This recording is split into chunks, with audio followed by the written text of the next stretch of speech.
Bonsoir Amélie. Bonsoir Alexandre Brasseur, bonsoir à tous. Merci d'être au rendez-vous pour le best-of de la semaine. L'occasion de voir ou revoir les meilleurs extraits des invités de nos JT de ces derniers jours. Nous avons notamment reçu Charlotte Casiraghi, la présidente fondatrice des Rencontres philosophiques de Monaco, et Tigrane Sédou, le monégasque à l'origine de la success story Big Mama. Culture, économie, sport font partie des thèmes qui ont été abordés cette semaine. Nous avons également parlé du retour en présentiel au bureau, alors que le travail à distance est désormais recommandé. Sans plus attendre, voici le best-of de la semaine. Il est monté par Véronique Rodriguez. On n'apprend pas à faire de la philosophie comme on apprend à faire des maths. C'est aussi vraiment, je pense, une transmission qui est... voilà, qui émane aussi d'une rencontre avec un professeur. Et je pense qu'il y a une ouverture au questionnement philosophique qui est très intense. Ce n'est pas une question de maturité, en fait. Voilà, vous l'avez ouvert aux plus jeunes. Étrangement, chez les enfants de 6-8 ans, il y a un désir de philosophie très très fort à cet âge-là qui s'ouvre et qui peut, dans les années du collège ou au début du lycée, être... voilà, peut-être ils osent moins s'exprimer, ils osent moins prendre la parole, ils sont davantage conscients du regard de l'autre, alors qu'il y a une plus grande liberté d'expression chez les plus petits. Et donc on peut saisir ce moment aussi en commençant plus tôt et éveiller ce goût du questionnement qui est très fort chez l'enfant. Ce qui fait qu'on ne peut pas attendre la terminale pour découvrir la philosophie, c'est qu'aujourd'hui les enfants sont saturés d'informations. Et ça, c'est quelque chose qui est très, très, très nouveau, saturé d'informations anxiogènes, difficiles à comprendre. Beaucoup d'enfants disent aujourd'hui qu'ils n'entendent que des mauvaises nouvelles, que des choses difficiles. Et ils ont besoin d'aiguiser leur propre pensée critique pour pouvoir justement donner du sens à ces informations. Et que si on ne les encourage pas à questionner le sens profond de leur être au monde, eh bien, ça peut être extrêmement anxiogène. La philosophie n'est pas quelque chose qui vous permet d'être heureux, ni de maîtriser vos émotions, ni d'être dans la certitude. Ça, c'est du développement personnel, c'est pas tout à fait la même chose. Au contraire, elle aiguise l'inquiétude, il faut accepter de perdre ses repères, d'entrer dans la complexité des problèmes humains, dans leur ambiguïté. Donc c'est pas forcément quelque chose de simple, mais qui est accessible à tous. C'est une grande force, c'est un paysage auquel je suis très attachée, c'est-à-dire d'avancer ensemble, de proposer ensemble. Nous sommes beaucoup plus forts et nous montrons aussi à quel point la politique culturelle est importante en principauté et que grâce à ce concours de tous les imaginaires et de toute cette créativité, nous parvenons à offrir une saison d'été plus que merveilleuse. Et j'aimerais que l'on s'attarde sur une soirée, en particulier celle du 23 juillet, une soirée hommage qui a été préparée par celui à qui l'on va rendre hommage. Il y a quelques semaines, il avait travaillé encore avec nous pour programmer un hommage, l'hommage à Ennio Morricone. Et cette soirée sera dédiée à notre ami Jean-René Palacio. On y tenait tous parce qu'il a vraiment participé, il y tenait très fort. Donc nous serons avec lui sous les étoiles du Fort Antoine. Je suis plein d'admiration. Ils se sont accrochés comme des moineaux à leurs branches pendant toute cette période extrêmement chaotique. Ce sont des enfants qui ont perdu beaucoup mais qui n'ont pas baissé les bras. J'ai beaucoup d'admiration pour leur force de caractère et je suis certain que tous ensemble, on est en capacité maintenant de sortir de l'eau et de reprendre notre activité. C'est une édition particulière. C'est un anniversaire déjà, tout premièrement. Mais particulière parce que cet anniversaire va se dérouler justement pendant malheureusement la période Covid. Mais bon, cela n'empêchera pas le festival d'être un très très bon cru cette année également.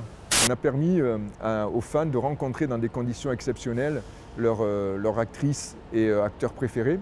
On a voulu maintenir ce concept. Bon, ça n'a pas été simple puisqu'il a fallu s'adapter aux mesures sanitaires.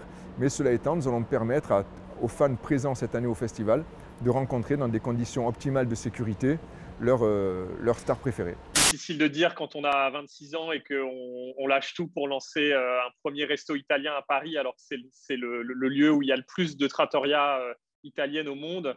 on nous regardait bizarre en disant mais qu'est-ce qu'ils vont apporter?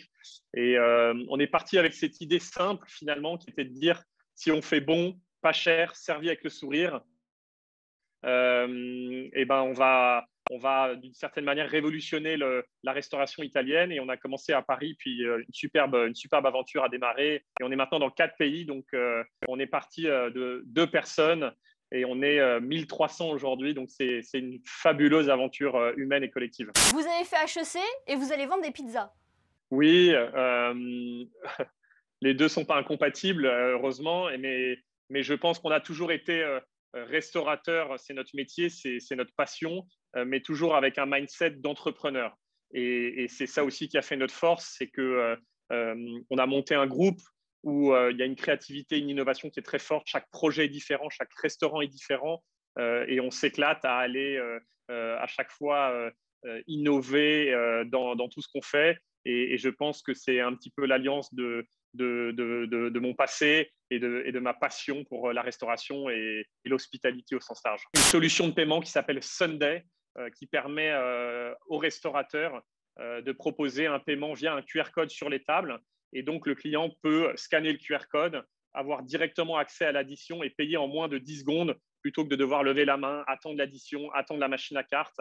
Et la solution se développe. Et d'ailleurs, si des restaurateurs à Monaco souhaitent l'implémenter, qui nous contactent. Le travail à distance est le dispositif dérogatoire que l'on a mis en place en mars 2020 pour faire face à la crise et pour permettre à un plus grand nombre de salariés de continuer à travailler depuis leur domicile alors qu'on était en pleine crise sanitaire avec des restrictions en matière de déplacement et une période de confinement.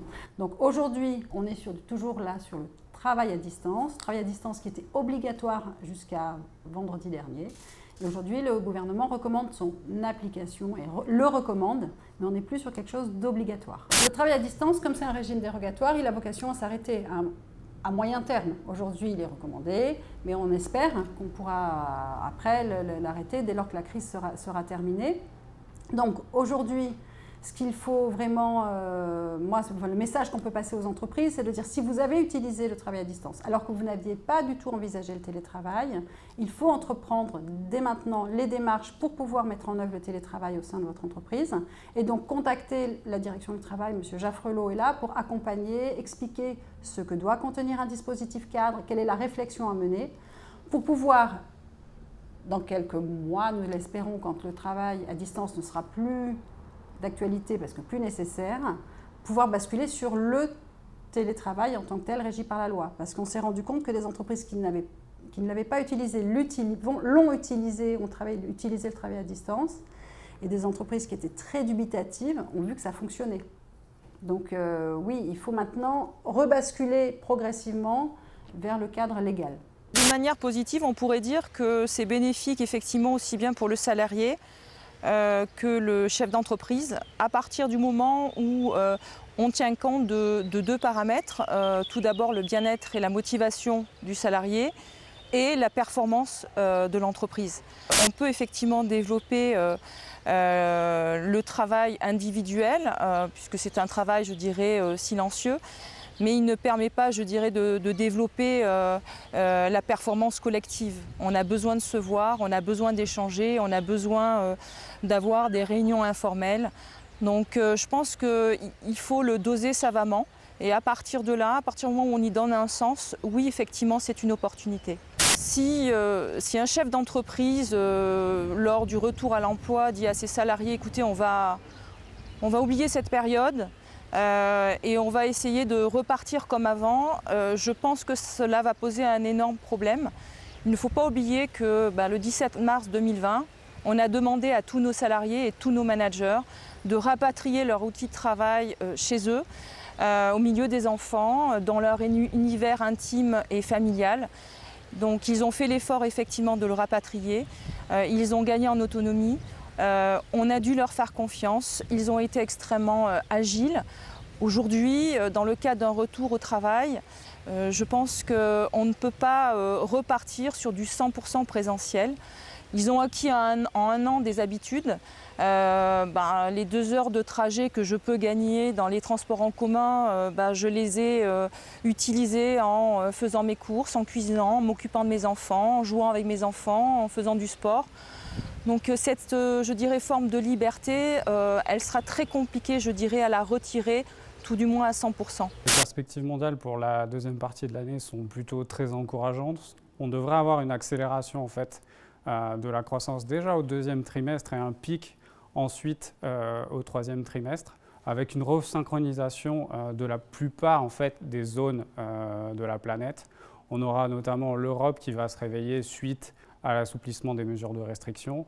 Vous allez avoir aussi d'autres pays comme l'Inde qui vont connaître un redémarrage et donc on devra avoir un pic de croissance au niveau mondial au 3e trimestre et ensuite une légère normalisation au 4e trimestre, si bien que sur l'année on aura une croissance supérieure à 6%. La difficulté, effectivement, c'est le côté sanitaire, puisqu'on a un certain nombre de doutes là-dessus. Il y a vraiment un risque éventuel de variants au moment de l'automne, au moment où la saisonnalité peut être beaucoup moins favorable.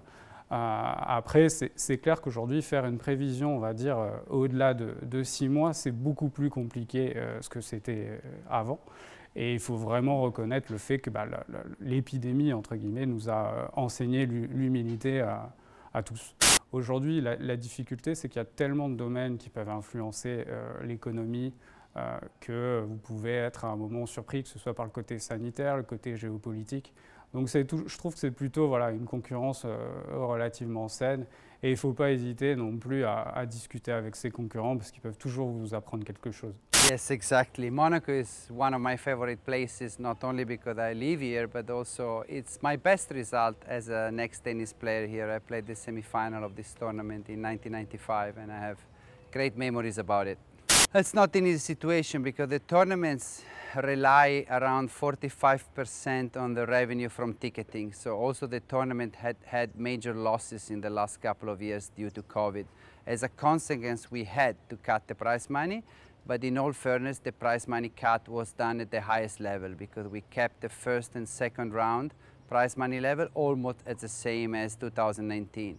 So all in all, we are about a reduction of 23%, which was mostly covered by the top 30 player. So it's unfair to say that the lower ranked player really suffered a lot in the last 2 years. I think it's more the high ranked players and the one who arrive at the end of the tournaments and play the semi-final and finals. J'ai fait ma scolarité jusqu'au lycée. Dès que j'ai l'occasion, je rentre ici voir ma famille, mes amis. J'ai toute ma vie qui est ici, donc ouais, c'est vraiment quelque chose d'important pour moi, enfin d'exceptionnel pour moi de pouvoir être ici en faisant du rugby. Ah bah oui, c'est une fierté d'avoir son fils qui joue dans l'équipe de France de rugby à 7 en international pour la qualification des JO.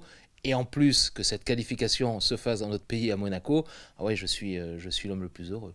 Un papa fier le jour de la fête des pères. Les vidéos qui vont suivre nous ont fait rire, sourire, voire surpris. C'est le best-of des réseaux sociaux proposé par Mélanie Biancheri.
Voilà un bon compagnon de jeu. Le best-of est à présent terminé. Merci de nous avoir suivis.